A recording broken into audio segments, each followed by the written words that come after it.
আবার সেই মিথ্যা চর্চা করেই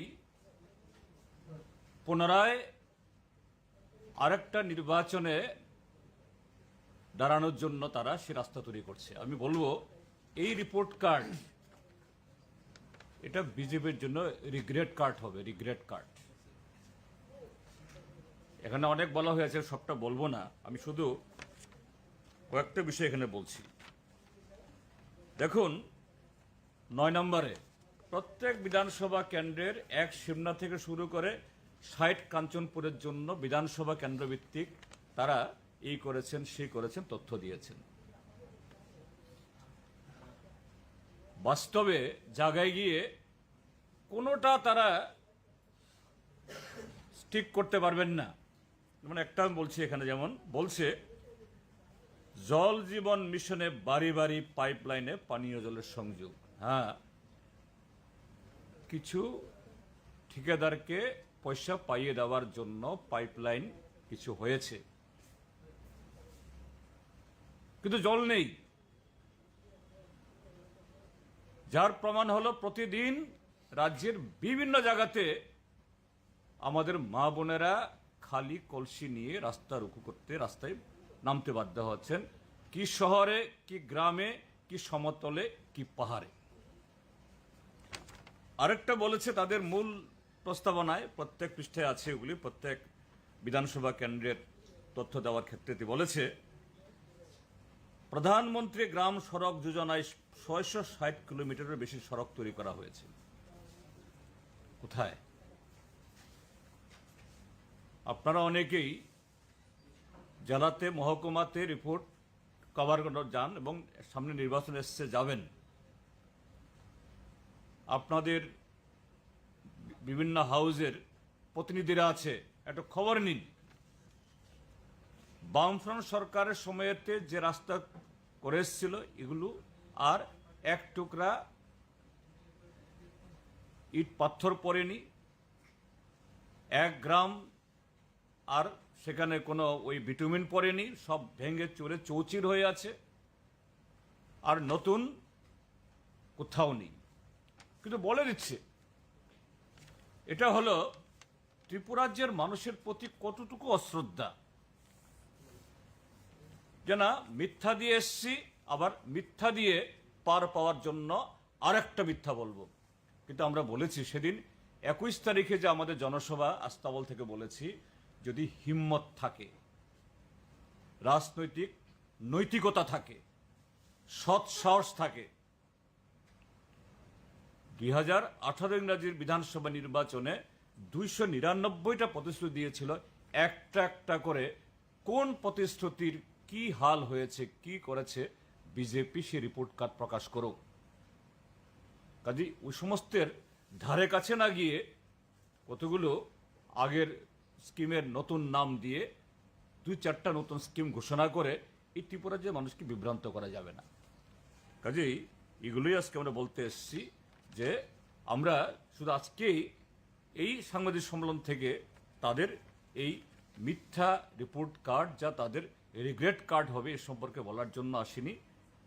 প্রত্যেকটা বিধানসভা কেন্দ্রে এরা যে সমস্ত তথ্য দিয়েছে, প্রত্যেকটা বিধানসভা কেন্দ্রে প্রতিটা আইটেম ধরে আমরা বিজেপিকে চ্যালেঞ্জ করব। তোমরা অঙ্ক দেখিয়েছ, টাকার পরিমাণ দেখিয়েছ, অর্থাৎ এগুলি মানুষ দেখেনি, এগুলি লুটপাট। এবং এই লুটপাটের চেহারা কি, এটা ওই কোষভা ভবনে বিকাল হলে দেখা যায়। ইনোভা গাড়ি আর এসইউভি গাড়ির লাইন, হোমরা চুমরা থেকে শুরু করে কিভাবে ওরা আঙ্গুল ফুলে কলা গাছ না বট গাছ হয়েছে। ত্রিপুরা রাজ্যের মানুষ এই অপমানের এবং এই লুটপাটের জবাব দেবে। এটুকুই আজকে আমাদের বলার। সবাইকে ধন্যবাদ, নমস্কার। একটু হিট হইতে লাগে, একটু হিট না হইলে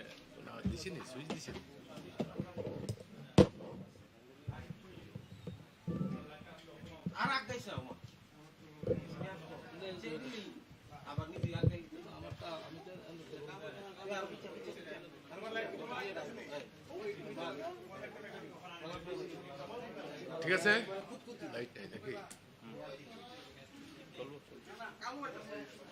ত্রিপুরা বামফ্রন্ট কমিটির তরফ থেকে আপনারা যারা সাংবাদিক বন্ধুরা এখানে এসেছেন আপনাদেরকে স্বাগত জানাচ্ছি। আমরা বামফ্রন্ট কমিটি আমরা আপনাদেরকে ডেকেছি কিছু বিশেষ কারণে। দুইটি বিষয় প্রধানত, সেই দুইটি বিষয় আমি আপনাদের কাছে বলবো। পরবর্তী সময়েতে বামফ্রন্টের সিপিআইএম এর সম্পাদক, সিপিআই নেতা, আরএসপির নেতা এবং ফরওয়ার্ড ব্লকের নেতারা আছেন, তারাও বলবেন। আমি যে বিষয়টা বলতে চাই প্রথমত হচ্ছে ত্রিপুরা বিধানসভা নির্বাচনের জন্য 5ই জানুয়ারি 2023 ভোটার তালিকা প্রকাশিত হবে, চূড়ান্ত ভোটার তালিকা। আমরা লক্ষ্য করছি এই চূড়ান্ত ভোটার তালিকায় ত্রিপুরার জনগণ এবং রাজনৈতিক দলগুলো যখন পূর্ণ প্রস্তুতির মুখে বিজেপি নেতৃত্বাধীন ফ্যাসিস্ট বাহিনী এরা আবারও সন্ত্রাসের মাত্রা বাড়িয়ে দিয়েছে। এবং আমরা জানি, আমাদের এটা সবসময় অ্যাসেসমেন্ট যে যত নির্বাচনের দিন ঘনিয়ে আসবে, মানুষ যত বেরিয়ে আসবে বাড়িঘর থেকে, তত বেশি ওরা সন্ত্রাসের মাত্রাও বাড়িয়ে দেবে। যদিও বিজেপি দলের সন্ত্রাসীদের সংখ্যা দারুণভাবে কমে গেছে, ওদের জনভিত্তি অনেক কমেছে, দ্রুত হ্রাস পাচ্ছে। প্রতিদিন আপনাদের সংবাদ মাধ্যমে আমরা দেখছি যে বিভিন্ন জায়গায় বিজেপি দল ছাড়ার হিড়িক পড়েছে। এই সন্ত্রাসের মূল কারণ হচ্ছে বিজেপি জানে গত বিধানসভার নির্বাচনে 2018-তে তারা কি করে ক্ষমতায় এসেছিল সেটা তারা জানে। সন্ত্রাসের কথা বলছি না, কার ভোটে বিজেপির নিজস্ব ভোট ব্যাংক বলতে কি এটা বিজেপি জানে। এই যে মানুষকে মিথ্যা প্রতিশ্রুতি, যা আজকের স্বরাষ্ট্রমন্ত্রীর ভাষায় ইয়ে তো জুমলা থা, উনি নিজের মুখেই বলেছেন, এটা আমরা বলছি না, জুমলা। এই প্রতিশ্রুতির বন্যা বয়ে দিয়ে মানুষকে বিভ্রান্ত করে যারা যারা ক্ষমতায় এসেছিলেন তারা এখন বুঝতে পারছেন সেই মানুষগুলোকে 5 বছরের দোরগোড়ায় এসে আর ধরে রাখতে পারছেন না। তার জন্য এই যে আক্রমণ, সেই আক্রমণের মাত্রা বাড়িয়ে দিয়েছে। এই আক্রমণ হচ্ছে বামফ্রন্টের বিরুদ্ধে, কংগ্রেসের বিরুদ্ধে, মথার বিরুদ্ধে, সবাই বিরুদ্ধে, সব বিরোধী রাজনৈতিক দলগুলোর বিরুদ্ধে আক্রমণ ইত্যাদি হচ্ছে। ওরা পরিকল্পনা মাফিক, এটা হঠাৎ করে কয়েকটা ছেলের মাথা গরমের ব্যাপার না, কারণ এই বেস তারা ধরে রাখতে পারবে না, এই ভোট ব্যাংক তারা ধরে রাখতে পারবে না, এটা জানে। আপনারা লক্ষ্য করবেন যে ভোটার তালিকার খসড়ার উপরে দাবি আপত্তি শুনানি চলছে। একটা দল, একটা সরকার কতটুকু অগণতান্ত্রিক হলে পরে এই যে ভোটার তালিকার নাম তুলতে শুনানি কেন্দ্রে হামলা হচ্ছে। গতকাল সোনামুড়ার একটা ঘটনা আপনাদের সংবাদ মাধ্যমেও প্রকাশিত হয়েছে, টিভিতে ইত্যাদিতে প্রকাশিত হয়েছে। ভোটার তালিকায় নাম তুলতে দেওয়া হবে না।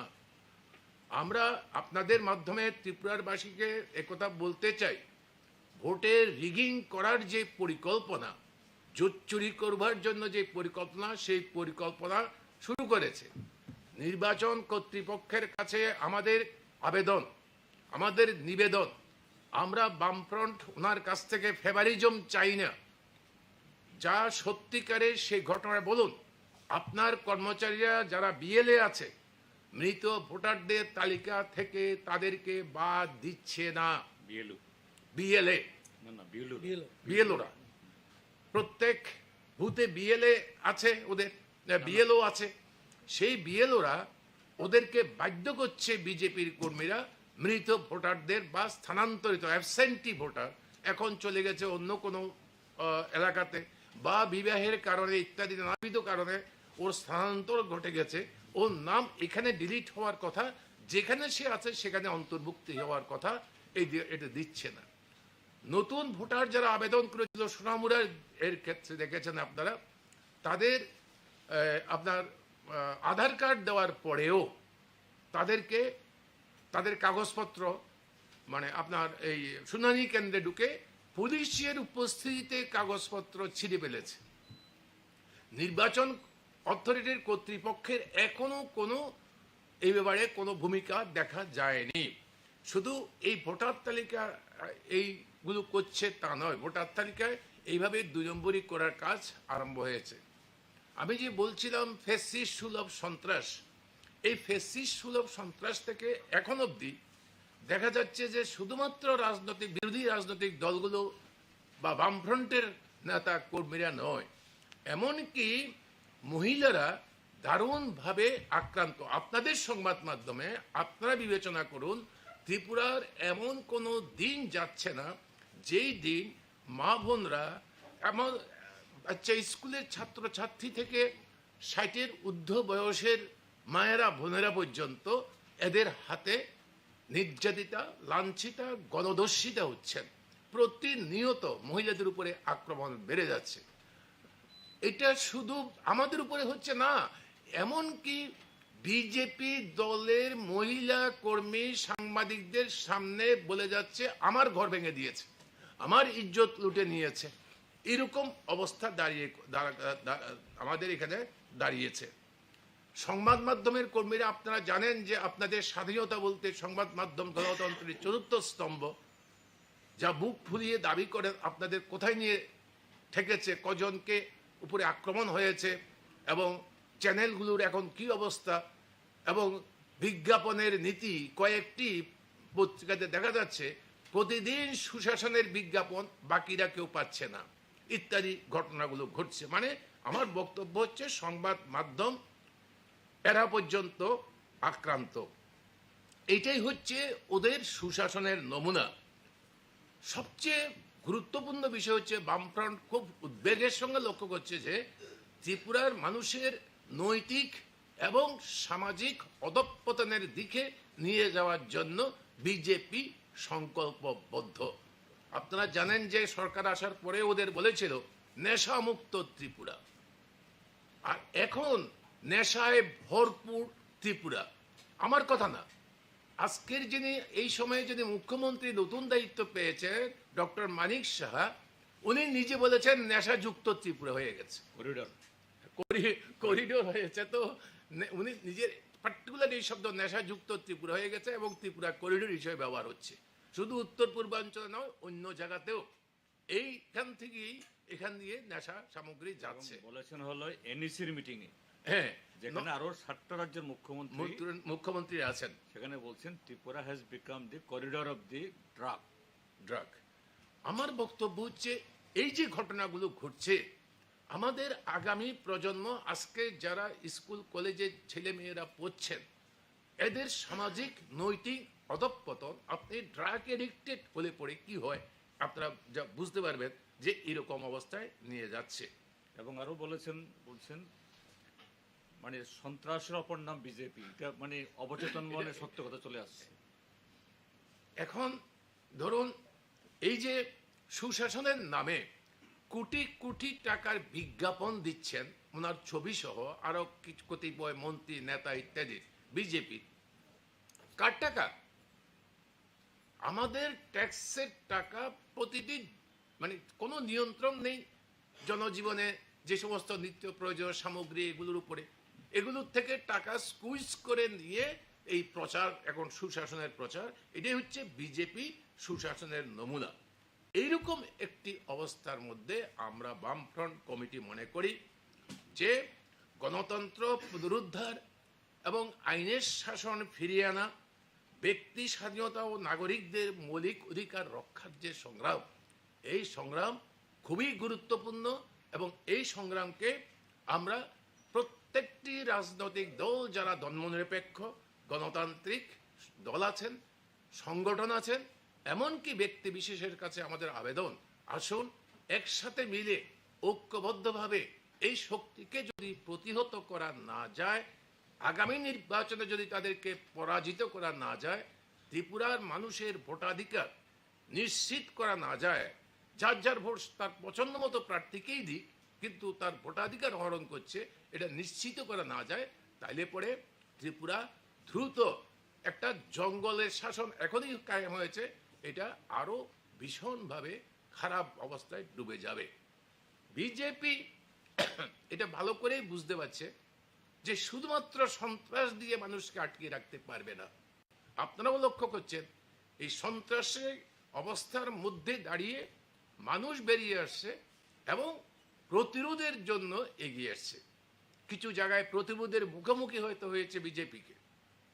এরকম অবস্থায় বিজেপি বুঝতে পারছে যে শুধুমাত্র গুন্ডা দিয়ে, শুধুমাত্র আক্রমণ, হুজ্জুতি, অফিস পুড়িয়ে দিয়ে অফিস দখল করে হবে না। কি করতে হবে? আবারও নতুন করে জুমলা আনো। আপনারা জানেন যে ওদের কেন্দ্রীয় নেতৃত্ব, প্রভারী ইত্যাদি, ওরা হর রোজ সফর করছে ইত্যাদি। আমাদের রাজ্যে অনেক লোক তারা এনেছে, গাড়ি এনেছে, 4 চাক্কা 2 চাক্কার গাড়ি সব এনেছে, আরও হয়তো আনবে। হোটেল টোটেল ইত্যাদি, বিয়ে বাড়ি কোনোটাই বাদ নাই, ভাড়া নিয়ে নেওয়া হয়েছে। এতগুলো লোক নিয়ে কি করবে? এখন স্লোগান দিয়েছে, ওই দিন গত পরশু দিন সম্ভবত বিজেপির এখন নবনিযুক্ত সভাপতি, উনি সাংবাদিক সম্মেলন করেছেন মুখ্যমন্ত্রীকে সঙ্গে নিয়ে, এবং ওদের রাষ্ট্রীয় প্রভারী যে তাকে সঙ্গে নিয়ে সাংবাদিক সম্মেলন করেছেন। সেই সাংবাদিক সম্মেলনে ওরা স্লোগান দিয়েছেন যে ঘরে হর ঘর সুশাসন এবং বুথ বিজয় অভিযান। 1 তারিখ থেকে বুথ বিজয় অভিযান, এই অভিযান শুরু করবে। প্রতিটি বুথে প্রতিটি ভোটারদের কাছে যাবে। তার জন্য এক গুচ্ছ,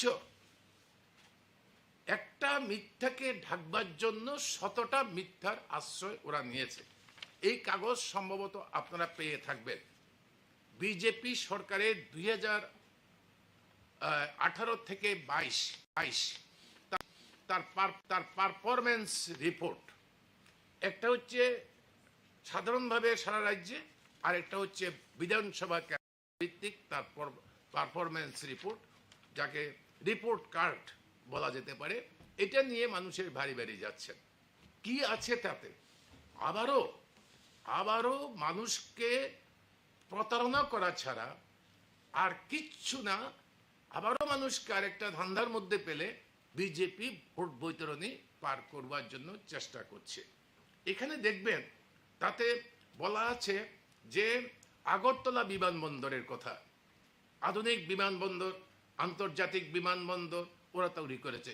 আপনারা সবাই জানেন, আগরতলার মানুষ, ত্রিপুরা রাজ্যের মানুষ জানে, এই বিমানবন্দরে জায়গা অধিগ্রহণ করা থেকে আরম্ভ করে এখন যেই কনস্ট্রাকশনটা আছে, যেই দালান বাড়িগুলো বিমানবন্দরের জন্য, রানওয়ে ইত্যাদি লাগে, সমস্ত কনস্ট্রাকশন বামফ্রন্ট সরকারের আমলে তৈরি হয়েছে।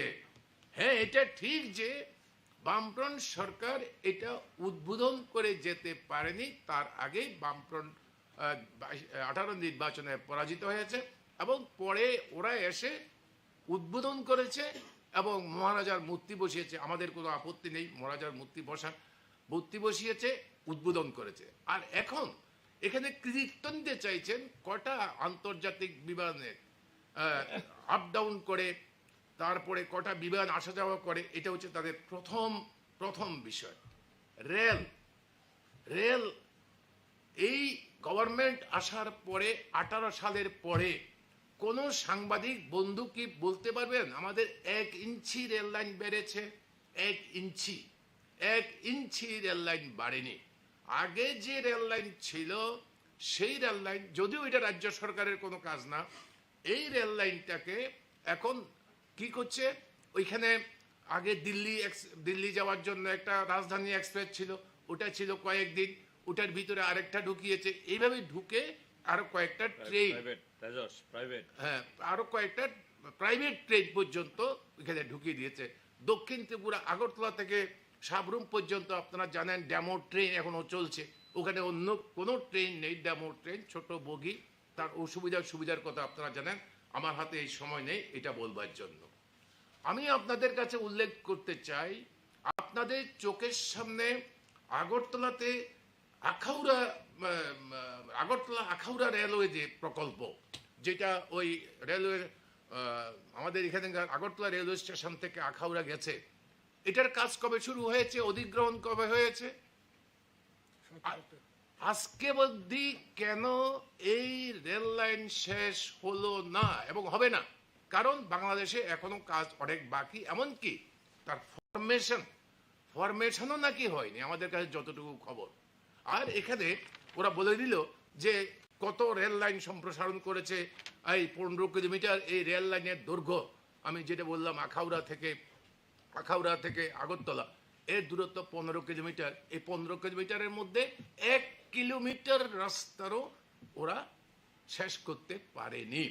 কি তাদের অসুবিধা, কোন কন্ট্রাক্টর আসে, তাদের কাছ থেকে কত টাকা কমিশন ইত্যাদি আপনারা আমাদের কাছ থেকে বেশি জানবেন, আপনাদের কাছে এই সমস্ত খবর আরো বেশি থাকবে। যে কোনো কাজ করতে যান না কেন, এমনকি এমজিএম রেখা, এখন কথায় শোনা যায় যেখানে না গেলে 10%টা 20% হয়েছে, কারণ আর বেশি দিন নাই, সময় কম, এখন 20%। এই পার্সেন্টেজটা কার, এটা সবচেয়ে ভালো জানে এই যে আন্তর্জাতিক কারবারের সঙ্গে জড়িত। আপনারা জানেন যে আমাদের এই বন্দরটা, আগরতলা বন্দরটা বন্ধ হলো কেন? বন্ধ হয়ে গিয়েছিল এই যে পাথর ইত্যাদি আনা নেওয়ার ক্ষেত্রে। আপনারা জানেন যে আগরতলা রেল স্টেশন কারা নিয়ন্ত্রণ করছে, কেন নিয়ন্ত্রণ করছে, কত টাকা কমিশন সেখানে, এই সবটা হচ্ছে কমিশন বাণিজ্যে যাচ্ছে।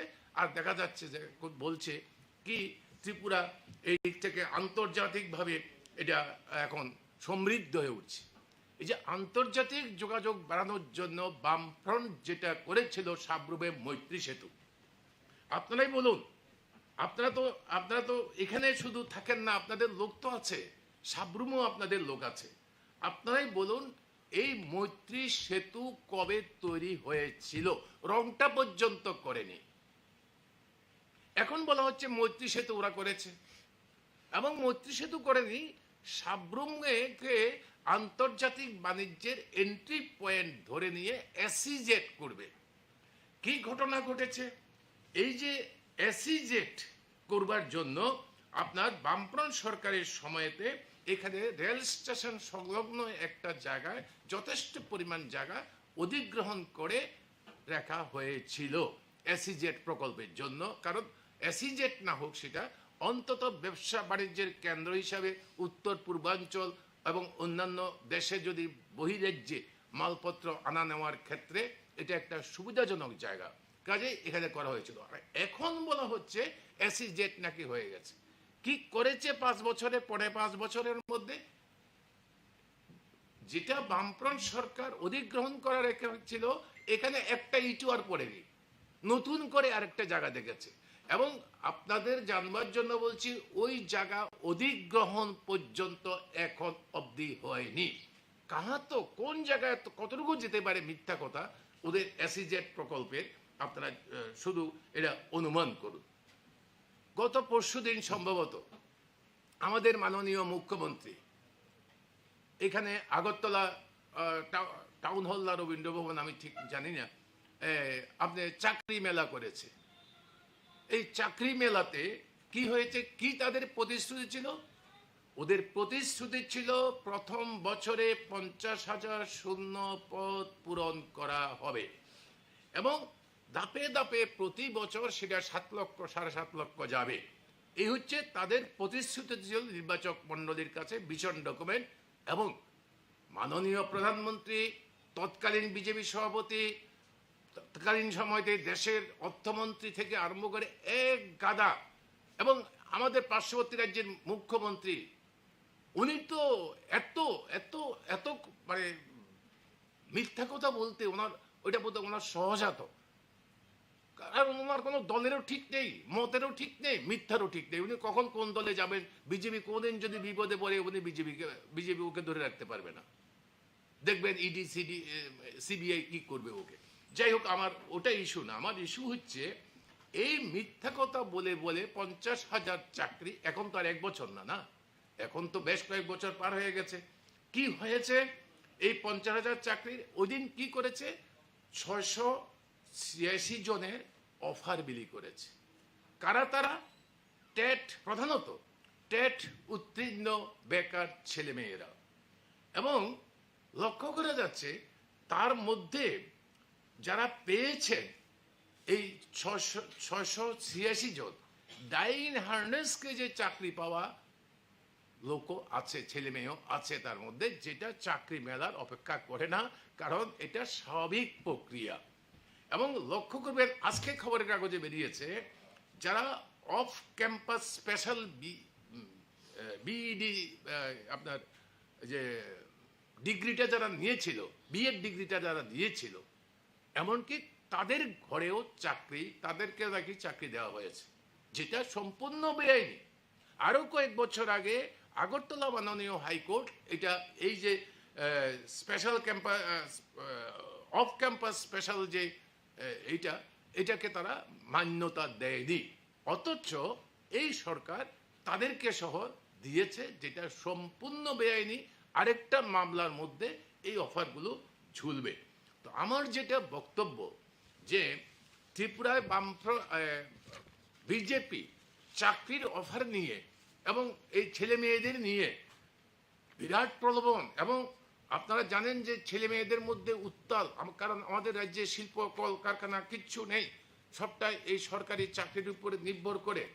যেই ধরনের কথা বলেছিল, আমি মাননীয় মুখ্যমন্ত্রীর উদ্দেশ্যে আপনাদের মাধ্যমে ত্রিপুরার যুবক যুবতী যারা কর্মপ্রার্থী সরকারি চাকরি চাইছেন তাদের উদ্দেশ্যে বলতে চাই, বিধানসভায় মাননীয় মুখ্যমন্ত্রী, সরকারের অন্যতম প্রধানমন্ত্রী, কর্মবিনিয়োগ দপ্তরের মন্ত্রী কমরেড ভানুলাল সাহার গত বিধানসভার অধিবেশনে একটা প্রশ্নের উত্তরে কি বলেছেন?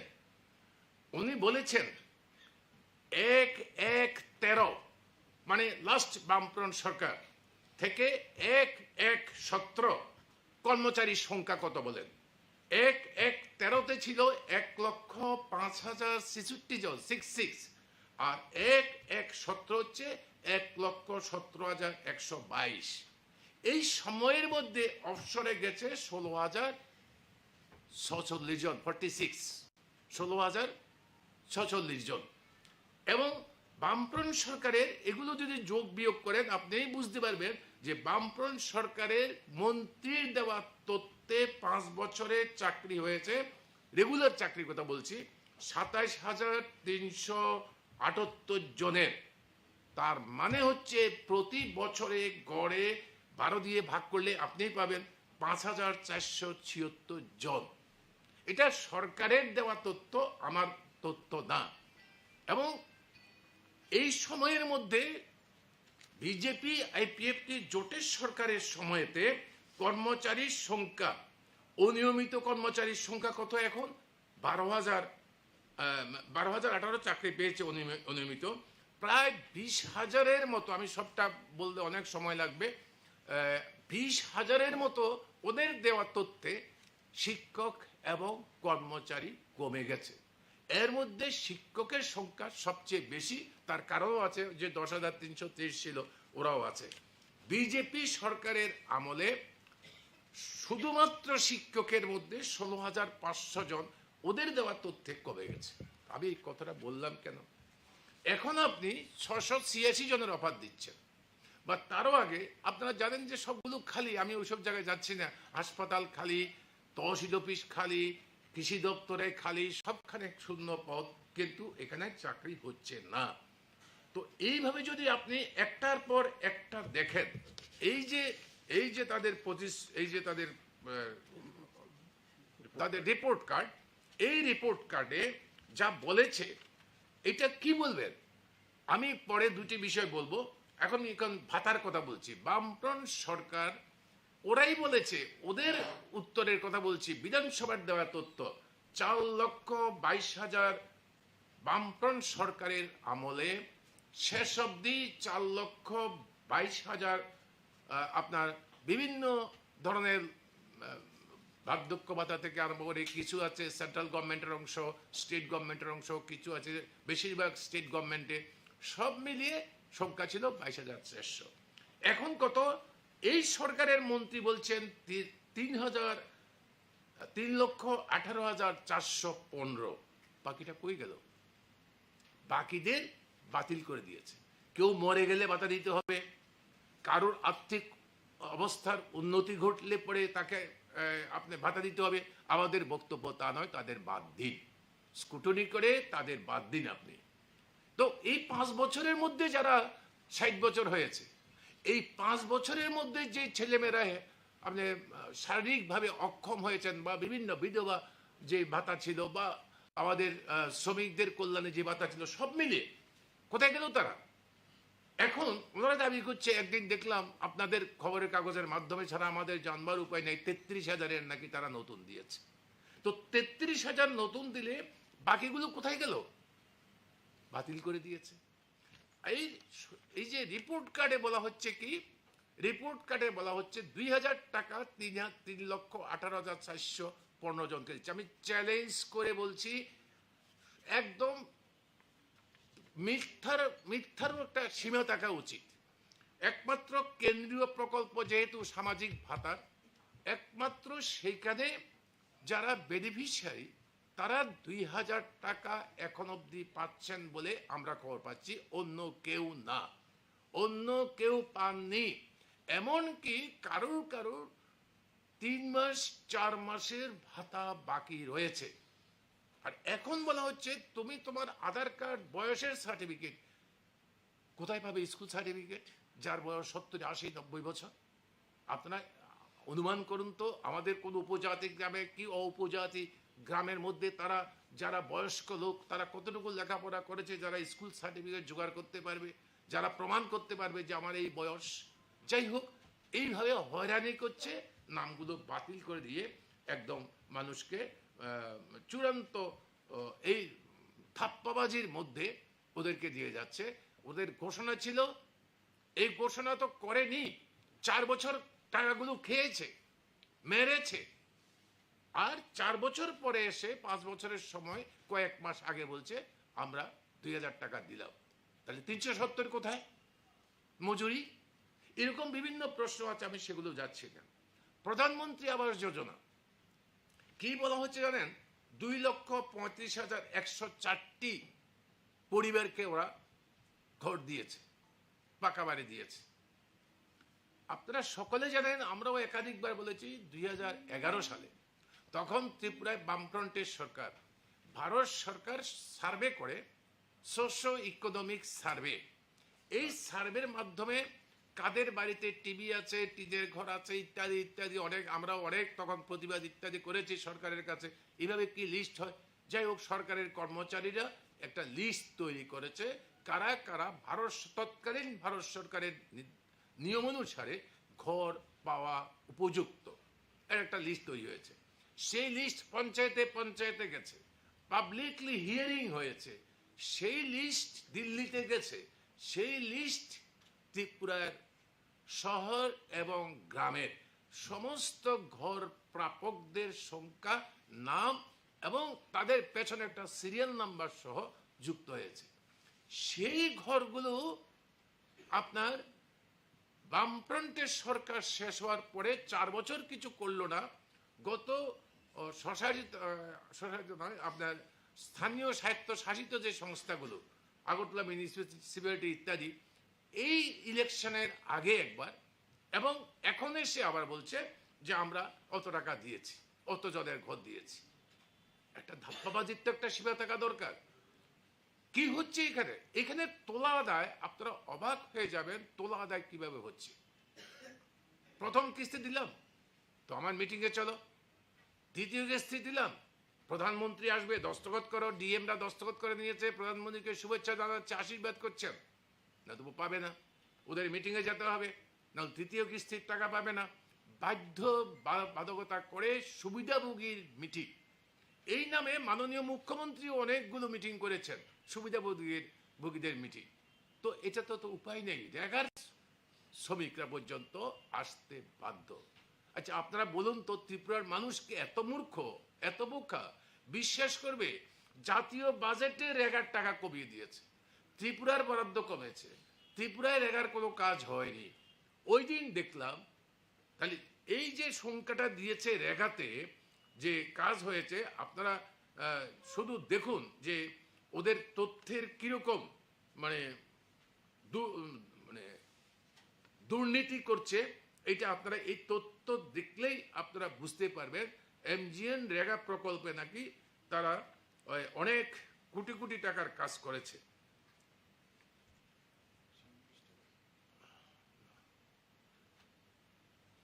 যাই হোক, এই যে রেগার কাজ, তা আমি এখন যদি বলি রেগার কাজ অত করেছেন, কতগুলো করেছেন, তাহলে এগুলো কি?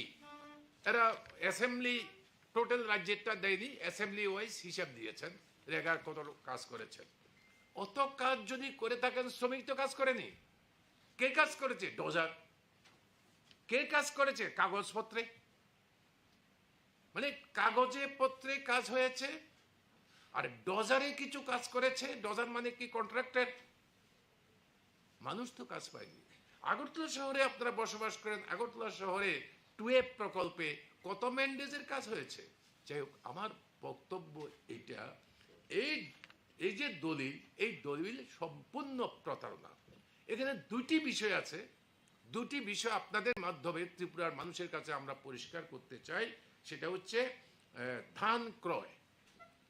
আপনারা জানবেন, সংবাদ মাধ্যমে যদি অন্তত 7-8 বছরও কাজ করে থাকেন, জানবেন 2016-তে সারা ভারত কৃষক সভা গণস্বাক্ষর সংগ্রহ করলো সারা ত্রিপুরা রাজ্যে, আমাদের রাজ্যে এফসিআই ধান কিনো 1 লক্ষ গণস্বাক্ষর সংগ্রহ করে আমরা জমা দিলাম। কমরেড জিতেন্দ্র চৌধুরী তখন পার্লামেন্টের লোকসভার মেম্বার, ওনাদের কাছে দিলাম, ভারত সরকারের কাছে দাও। ত্রিপুরার মুখ্যমন্ত্রীকে দিলাম। আপনারা জানবেন যে আস্তাবল ময়দানে মিটিং হয়েছিল, আপনাদের কেউ কেউ হয়তো থাকলেও থাকতে পারেন, বা 4 বছর 5 বছর আগের ঘটনা ভুলে যেতে পারেন। 17 সালে আস্তাবল ময়দানে শুধু এই ইস্যুতে, শুধুমাত্র এই ইস্যুতে জমায়েত হয়েছিল। এবং আমাদের জমায়েতের পরে মুখ্যমন্ত্রী তখন মানিক সরকার, উনি কথা দিয়েছিলেন উনি ভারত সরকারের সঙ্গে ব্যাপারটা টেক আপ করবেন। আমার সরকার তো একা পারবে না, ভারত সরকার সহযোগিতা না করলে, পার্টিকুলারলি এফসিআই এবং খাদ্য দপ্তর। মানিক সরকার দিল্লিতে গিয়ে দুইবার তৎকালীন খাদ্যমন্ত্রী যারা এফসিআই ধান কিনবে রামবিলাস পাসওয়ানের সঙ্গে দেখা করেছেন। প্রথমবার বলেছেন আমি অফিসার পাঠাচ্ছি, দ্বিতীয়বার বলেছেন অফিসার হিসাব টিসাব করছে, কিন্তু এখন তো আমরা পাচ্ছি না, আমাদেরকে দেয়া হয়নি। শুধুমাত্র রাজনৈতিক প্রতিহিংসা চরিতার্থ করার জন্য ত্রিপুরার মানুষকে ডুবিয়েছে ওরা। এরপরে ওয়েলকাম, ধন্যবাদ আপনাদেরকে, আপনার ধান কিনে আরম্ভ করছেন। এইটা কি দাম? আপনারা জানেন এখন পৌষ, আমাদের রাজ্যের পৌষ ধান হচ্ছে প্রধান ফসল। এখন পৌষ ধান কৃষকরা কেটে, ধান মানে জমি থেকে কেটে তারা উঠানে তুলেছে, এখন এগুলো গোলায় ঢুকাবে। এখন অবধি ভারত সরকার এবং ত্রিপুরা সরকার কিনবে কোন কোন জায়গা থেকে কিনবে, কি তারা দাম দেবে, দাম তো ওদের কেন্দ্রীয় সরকার যে দামটা ঘোষণা করেছে মিনিমাম সাপোর্ট প্রাইস এমএসপি, এরপরে 1 পয়সাও দেবে না। যাই হোক, ওই দামেও কিনবে কিনা, তার কোন জায়গা থেকে কিনবে, কোন তারিখ থেকে কিনবে, এখন অবধি ঘোষণা নাই। কিন্তু ঘোষণা হবে। কখন হবে? যখন ধানগুলো কৃষকের কাছ থেকে দাদা দিদিদের কাছে চলে যাবে, দিদির ভাই দাদার ভাইদের কাছে চলে যাবে। আমি আর নাম বললাম না, আপনারা ভালো করে জানেন যে সোনামুড়া উদয়পুরের ধান, কৃষকদের ধান কোন দিদির ভাই কিনে, এবং দিদির ভাই কেনার পরে এগুলো কোন কৃষকের নামে জমা হচ্ছে? এফসিআই গোডাউনে, এফসিআই কে দিয়ে কেনানো হচ্ছে। ইভেন কি প্রথম বছর carrying cost, Sonamura particularly Sonamura carrying cost পর্যন্ত আপনার এফসিআই থেকে নিয়েছে, কৃষকরা বাড়ি থেকে যে সেন্টারে দালানার জন্য ক্যারিং কস্টটা পর্যন্ত নিয়েছে। এইভাবে ধানের টাকা কৃষকরা নয়, ধানের টাকা পাচ্ছেন বিজেপির মন্ডলের নেতারা, তাদের দালালরা, তাদের মাধ্যমে নিয়েছে। এই একটা, তারপরেও এই ধান এখন এই মুহূর্তে অনেক দেরি করে ফেলেছে। সরকার ঘোষণা দেওয়া উচিত অত টাকা কুইন্টাল দামে আমরা অমুক অমুক অমুক জায়গাতে থেকে আমরা ধান কিনবো, এবং তার মধ্যে অবশ্যই উপজাতি অধ্যুষিত এলাকাও রাখতে হবে। কারণ একটা সেন্টারও বিগত দিনে করেনি 4 বছরে, যেটা উপজাতীয় অধ্যুষিত এলাকায়। তো আপনারা কি মনে করেন যে উপজাতীয় অধ্যুষিত এলাকায় ধান হয় না? তাহলে পরে ওখানে জমি নেই? যাই হোক, এখানেও রাখতে হবে। আরেকটা বিষয় আমি আপনাদের কাছে বলবো, প্রধানমন্ত্রী কৃষক সম্মান নিধি যোজনা, এটা 2018 সালের আগে ছিল না। এটা প্রধানমন্ত্রী 2020 সালের দিকে, 18 সালের দিকে এটা চালু করেছে। এই প্রধানমন্ত্রী কৃষক সম্মান নিধিতে 3 কিস্তিতে 200 টাকা করে কৃষকদের দেওয়া হয়, 6,000 টাকা। ওনারা হিসাব দিয়েছেন কত টাকা দিয়েছেন, 6,000 টাকা করে, তাতে 6 কোটি টাকা খরচ হয়েছে, ইত্যাদি ইত্যাদি। জাতীয় স্তরে ভারত সরকার তথ্য ঠিক বের করলো যে জাতীয় স্তরে এই ক্ষেত্রে উৎসাহী কৃষকের সংখ্যা কমে যাচ্ছে। কারণ কি? কেন কৃষকরা টাকা চাইছে না? আপনি বছরে 6,000 টাকা দিচ্ছেন, কত টাকা নিয়ে যাচ্ছেন আপনারাই বলুন। 18 সালে 1 কেজি ইউরিয়া, সুপার ফসফেট, এগুলোর দাম, 1 কেজির দাম কত ছিল? আজকে, তখন তো এই সারগুলো, কীটনাশকগুলো, কৃষি সরঞ্জামগুলো বিএলডব্লিউ স্টোরের মাধ্যমে এগুলো সরকারের ভর্তুকিতে, রাজ্য সরকার এবং ভারত সরকারের ভর্তুকিতে ওরা যাইতো। শুধু রাজ্য সরকারের ভর্তুকি নয়, ভারত সরকারও ভর্তুকি দিত। এখন ভারত সরকার এবং রাজ্য সরকার সারের উপরে ভর্তুকি সম্পূর্ণ বন্ধ করে দিয়েছে। এছাড়া আপনারা যুদ্ধের কথা জানেন, এই যুদ্ধ ইত্যাদি কারণে, যেটা একটা পরবর্তী সময় একটা অজুহাত হিসাবে খাড়া করলো, তারপরে তো এর আগে হয়েছে আপনার প্যান্ডেমিক, করোনার প্যান্ডেমিক ইত্যাদি। এই সমস্ত মিলে আপনি দেখবেন ত্রিপুরার বাজারে সরকারি ব্যবস্থাপনায় কোনো সারের পাওয়ার সুযোগ নাই।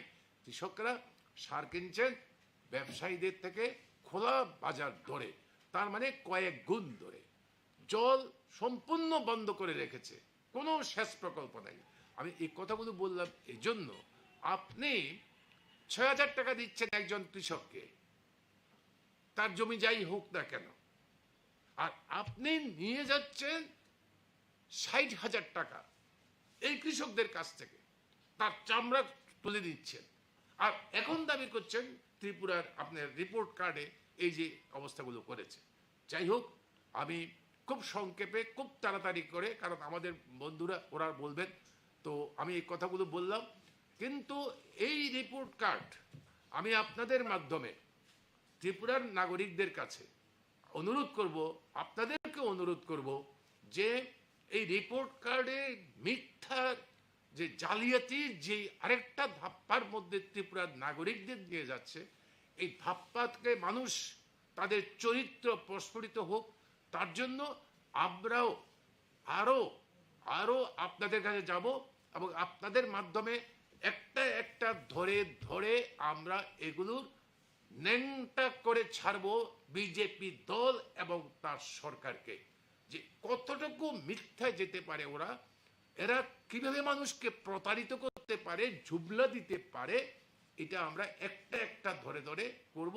এবং আমরা আমাদের বিভিন্ন ইউনিটকে, আমাদের পার্টির, বামফ্রন্টের পার্টিগুলো, তারা বিভিন্ন ইউনিটে খবর দিচ্ছে, তোমরাও গ্রামের মধ্যে এই যে বিধানসভা কেন্দ্রভিত্তিক দিচ্ছে তথ্য, এটা তোমরাও খোঁজ খবর নাও, তথ্য সংগ্রহ করো।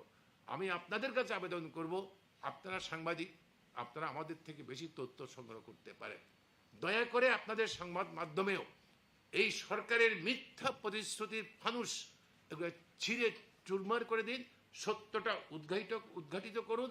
ত্রিপুরার গ্রাম, পাহাড়, শহরের অলি গলি ঢুকছে, কাজ নেই, খাওয়ার ঠিক মতো জুটছে না, অস্বাভাবিক জিনিসপত্রের দাম, এরকম সময়েতে ওরা এই ঝুমলা প্রতিশ্রুতি মানুষ প্রভাবিত হবে না। আমাদের দৃঢ় বিশ্বাস, আগামী বিধানসভার নির্বাচনের জন্য মানুষ অপেক্ষা করছে, দিন গুনছে। ধর্মনিরপেক্ষ গণতান্ত্রিক শক্তিগুলি ঐক্যবদ্ধ হওয়ার জন্য, গণতন্ত্র পুনরুদ্ধারের সংগ্রামে এগিয়ে আসার জন্য সংকল্পবদ্ধ। আমরা এগিয়ে যাবই, এই সরকার পরাজিত হবেই, তার জুবলা উন্মোচিত হবেই। আপনাদের সকলকে ধন্যবাদ। এখন আমি অনুরোধ করব কমরেড জি, আচ্ছা, ওনারা বলবেন, আপনারা একটু দয়া করে। আচ্ছা আচ্ছা, হ্যাঁ, সাংবাদিক বন্ধুগণ, আপনারা শুনেছেন আমাদের বামফ্রন্টের আহ্বায়ক আজকের এই সাংবাদিক সম্মেলনে যে বিষয়বস্তুটা এটা তুলে ধরেছেন যে নির্বাচনের আর ঠিক 2.5 থেকে 3 মাস আগে বিজেপি সরকার এবং তার দল তারা মানুষকে আবারও বিভ্রান্ত করার জন্য তারা উঠে পড়ে লেগেছেন এবং তারা হর ঘর সুশাসন এবং বুথ বিজয়ের নামে একটা কর্মসূচি নিয়ে তারা বাড়ি বাড়ি যাচ্ছেন, ভোটারদেরকে তারা আবার প্রভাবিত করার চেষ্টা করছেন, প্রলুব্ধ করার চেষ্টা করছেন। তো হর ঘর সুশাসন তখনই এটা ফলবতী হয় আমরা মনে করি, বা আপনারাও এটা স্বীকার করবেন, যে যদি রাজ্যের গণতান্ত্রিক পরিবেশ, আইন এবং শান্তি শৃঙ্খলা বজায় থাকে। তো এটা 2018 নির্বাচনের ফলাফল 3রা মার্চ ঘোষণা হওয়ার সময় থেকেই যেটা শুরু হয়েছে সেটা আজকে পর্যন্ত এটা বহাল আছে। একাধারে সভাপতি এবং মুখ্যমন্ত্রী বিপ্লব কুমার দেব সেটা রাজ ধরে রাখতে পারেননি, বরঞ্চ মদতি দিয়ে গেছেন। পরবর্তী সময়ে আজকের যিনি মুখ্যমন্ত্রী তিনি রাজ্য দলের সভাপতি, তিনিও দলের প্রধান হিসাবে এ রাজ্যের গণতান্ত্রিক পরিবেশ রক্ষার ক্ষেত্রে প্রশাসনকে, তার দলের যারা প্রশাসন পরিচালনা করেন তৎকালীন মুখ্যমন্ত্রী সহ, এদেরকেও দিয়ে তিনি এটা করতে পারেননি। পরবর্তী সময়ে উনি দায়িত্ব নিলেন, ছাপ্পা ভোটে বিধানসভায় নির্বাচিত হলেন, ছাপ্পা ভোটের নির্বাচনে বিজয়ী মুখ্যমন্ত্রী, তিনিও একাধারে সভাপতি এবং একাধারে মুখ্যমন্ত্রী এখন পর্যন্ত, তিনিও সেটা রাজ ধরে রাখতে পারেননি। প্রতিদিন যেখানে মানুষ তার রুটি রুজি, রাস্তাঘাট, পানীয় জল, স্বাস্থ্য, শিক্ষা বিষয়ে সর্বস্তরের মানুষ যখন তার গণতান্ত্রিক দাবিটা যখন উত্থাপন করছেন রাষ্ট্রশক্তির কাছে, রাষ্ট্রের যারা প্রশাসক তাদের কাছে, সেখানে দেখা যাচ্ছে তাদের ঠেঙ্গারি বাহিনী, বাইক বাহিনী আক্রমণ করছে, আর তাদের পুলিশ বাহিনী সেখানে নির্বিকার, নির্লিপ্ত, কাঠের পুতুলের মতন দাঁড়িয়ে থাকছে। মানুষ, লড়াকু মানুষ ধৈর্যের বাঁধ ভেঙে যাওয়ায়, সহ্যের সীমা পেরিয়ে যাওয়ায় তারা আজকে প্রতিরোধ গড়ে তুলছেন, বিজেপির বাইক বাহিনী পিছু হটছে, যেটা আমাদের বামফ্রন্টের আহ্বায়ক বলেছেন। এই যে সর্বশেষ যে বিধানসভার যে অধিবেশন গেল গত সেপ্টেম্বর মাসে, সেইখানে স্বরাষ্ট্র দপ্তরের যে তথ্য, সেই তথ্যেই আমরা দেখি যে জানুয়ারি 2022 থেকে আগস্ট 2022 পর্যন্ত এই যে 8 মাস, এই 8 মাস সময়কালের মধ্যে আমরা দেখলাম যে নাবালিকা সহ মহিলাদের উপর অপরাধের ঘটনা ঘটেছে 2164। ওই দিনের পত্রপত্রিকায় সব বেরিয়েছে, 27 সেপ্টেম্বর পত্রপত্রিকায় বেরিয়েছে বিধানসভায় দেওয়া যে তথ্য, স্বরাষ্ট্র দপ্তরের তথ্য। আর এতে গ্রেপ্তার হয়েছেন 1174 জন, অর্ধেক। এটা হচ্ছে সরকারি তথ্য, আর বেসরকারি তথ্য আমরা মনে করি এটা তার দ্বিগুণ হবে। এই সময়কালের মধ্যে নিখোঁজ হয়েছেন 4018 জন, এর মধ্যে পুরুষ হচ্ছেন 1050 জন, মহিলা 2705 জন, আর নাবালিকা সবচেয়ে বিপজ্জনক যেটা 263 জন। কোথায় প্রশাসন, কোথায় আইন শৃঙ্খলা? হরঘর সুশাসনের প্রাক শর্ত যেটা একটা রাজ্যের গণতান্ত্রিক পরিবেশ, আইন এবং শান্তি শৃঙ্খলা, সেটা কোথায়? এই তথ্যেই সেটা বেরিয়ে আসছে, এটা যে একটা বিবর্ণ যে অবস্থাটা। এবং আমরা দেখলাম যে ধর্ষণের ঘটনা ঘটেছে 381টা, এর মধ্যে গণধর্ষণ হচ্ছে 26টা, আর ধর্ষণের পর খুন করা হয়েছে এটা হচ্ছে 31/8/2022 পর্যন্ত। এরপরে দেখবেন আপনার গতকাল ঘটেছে, আজকের পত্রপত্রিকায় বেরিয়েছে, গত পরশু দিন এই জিরানিয়াতে খুন হয়েছে একজন লরি চালক। নিশ্চয়ই ওইটা তাদের যে বাণিজ্য, যে তাদের যে এই বাণিজ্যের কারণেই হয়তো ওই লরি চালক খুন হয়েছে, সেটা পুলিশ বলতে পারবে, এখন পর্যন্ত কোনো উন্মোচিত হয়নি। এবং এই সময়কালে চুরি ছিনতাই হয়েছে 1304টা, বাইক চুরি হয়েছে 510টা, গরু চুরি হয়েছে 247টা, সীমান্তবর্তী কাঁটাতারের বেড়া আছে, ওদিকে বিডিআর, এদিকে আমাদের বিএসএফ কোথায়? গত 26 তারিখে মুখ্যমন্ত্রী গিয়েছিলেন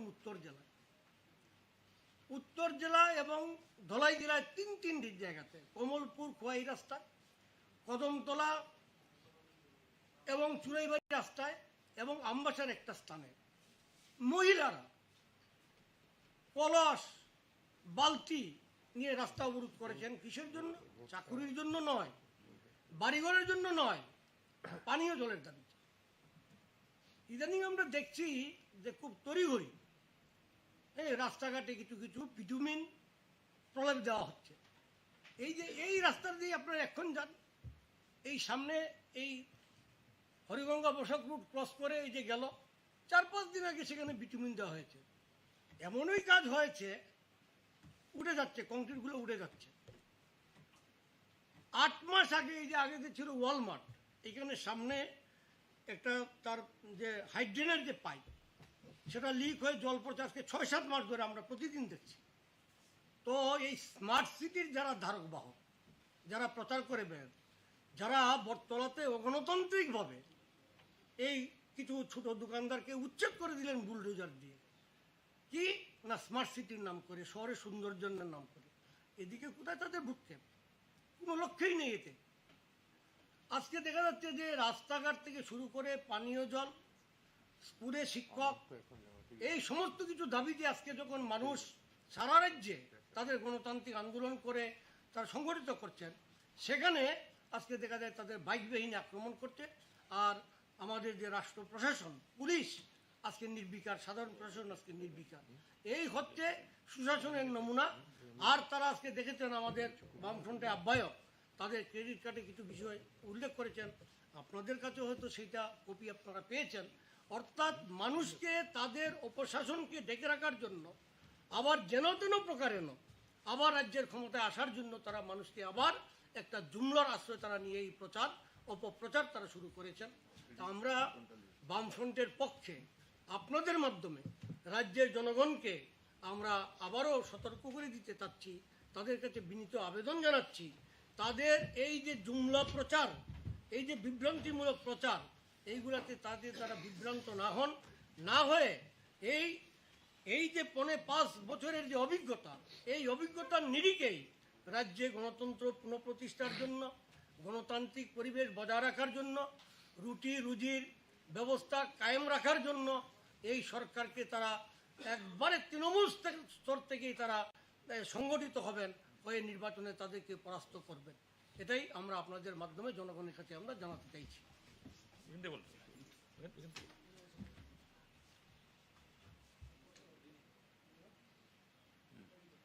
আপনারা বামপন্থী আহ্বায়ক এবং বামপন্থী থেকে আমরা বক্তব্য শুনেছেন আজকের সাংবাদিক সম্মেলনে।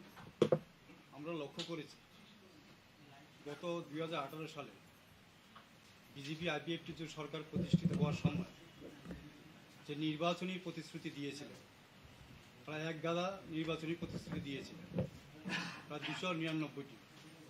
এর মধ্যে রয়েছে তারা রেগার মজুরি 340 টাকা করবেন বলেছেন, কর্মচারীদের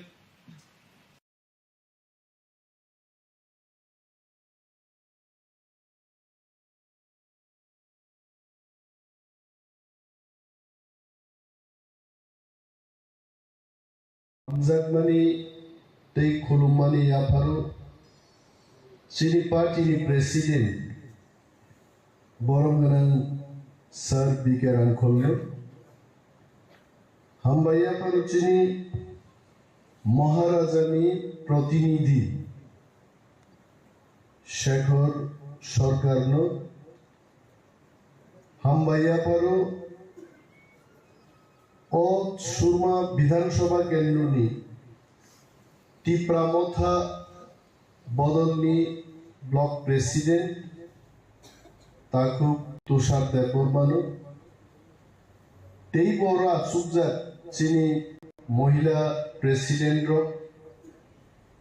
জুদা জুদা আদং যতনাং হাম্বাইয়া ফারু চিনি প্রতিনিধি রকনব চবানি চিবাইয়া ফারে ang kisisano kok sanay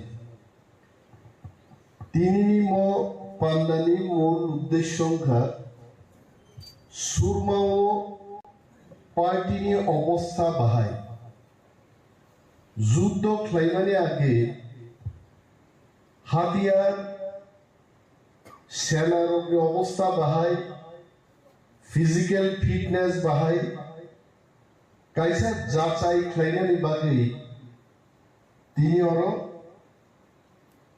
কাইসা আলোচনা পান্দা সংজাদা খাইছে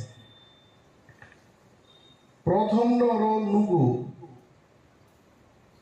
খুব সম্ভবত মনের ধারণা কক সাহিত্যে সাইকারনি বরফ তলে তো আবমা নাই নাই দুর্গা চৌমুনি বরফ ঠিক ভাবে সদস্যকে গামা নাই নাই সুরমা বিধানসভা কেন্দ্র নি প্রত্যেকটা ব্লক নি চিনি বুথ কমিটি নি ওয়ারিয়ার্স অর সদস্যকে আবমা নাই নাই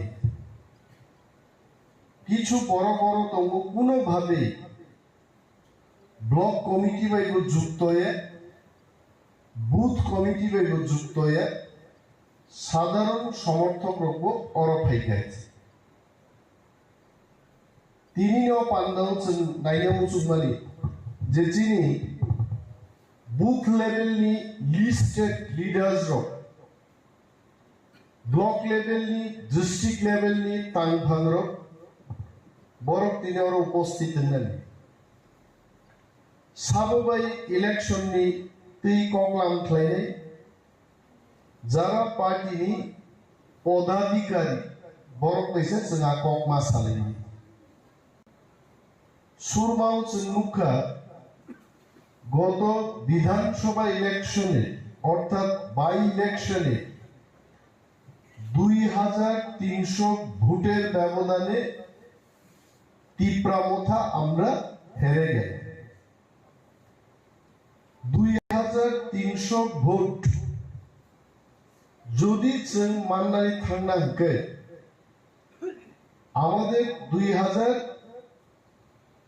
2300 ভোট কোথা থেকে আসবে প্রত্যেকটা বুথ যেখানে টিপ্রা মোথা স্ট্রং হয় আরো ভোটটি পার্সেন্টেজ মা পারে